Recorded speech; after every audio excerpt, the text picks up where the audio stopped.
Hey, what is going on, party people? Greg Jenkins here from Monkey Pod, and this is not a keep training video, but I do get questions about the way that I record videos, and so I thought I would share something with you all.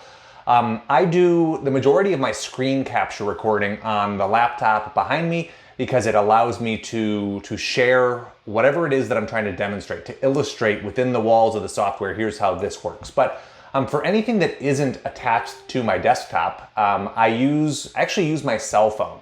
I do have a DSLR camera as well, but for quick stuff, I usually just pop my cell phone into a tripod, which is what you're looking at here.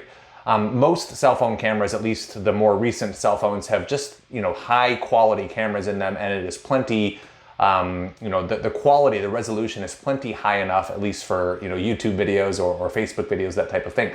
But what I wanted to share with you guys about this one is I am using an Android phone. So this is a Samsung Galaxy, it's a Samsung Galaxy S11 phone, but it's an Android operating system. And one of the recent updates to the Android interface is they introduced a camera setting for portrait video. So I believe it's called portrait video, but there has always been portrait mode, which kind of blurs the background behind you in a picture. But portrait video does the same thing specifically for recording video. So that's what you're looking at behind me here. But I guess what I wanted to point out is that there are a couple of other settings on this portrait video that I have not really played with.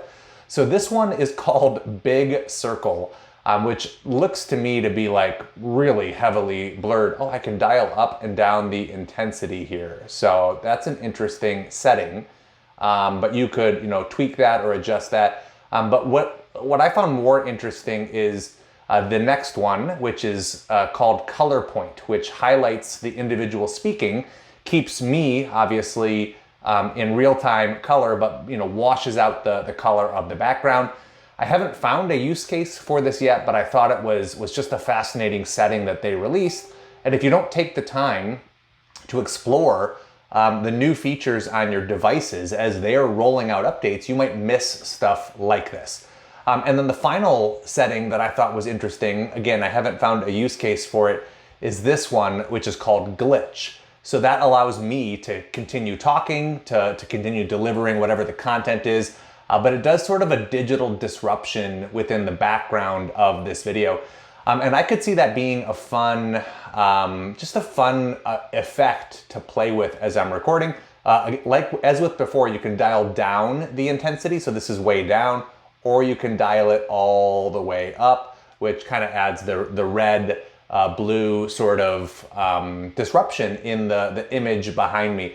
So if I was doing, recording a video and I needed to demonstrate that there was a bug or, highlight something to look out for, I might switch to this on the fly and sort of, maybe I would record those separately. But the point is, we've got some new settings, and this is just, my camera on my Samsung Galaxy phone, but whatever you use to record content, let this be just a reminder to periodically check out the updates, the improvements that you might have access to, because it's easy for us to get into our rhythm, to get into a comfort zone of the same settings. And when we do that, there's nothing wrong with staying in your comfort zone. It's just it's not where growth happens. And so when there are new features released, I try to play with them, experiment with them a little bit, just to make sure that they work their way into my toolkit in case there are opportunities where I think, okay, that would be really valuable to use right about now. So that's it.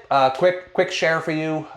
If you don't have a tripod, that's a great way to get it stable. Mine has a swivel on top, so I can adjust the camera angle easily.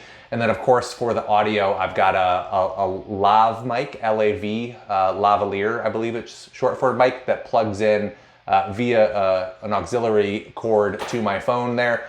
And that probably isn't necessary when I'm recording inside like this, because there's not a whole lot of ambient background noise, although you may have heard my computer beeping a moment ago. But it is really useful if you're recording outdoors, because you've got the mic attached to you along with a wind muffler. That's the piece that goes over the actual microphone itself. So couple of tips for you. I'd love to hear if you have features or settings that you discovered recently in your recording process that have simplified your life or allowed for you to do something you couldn't previously accomplish. So that's it, guys. Later.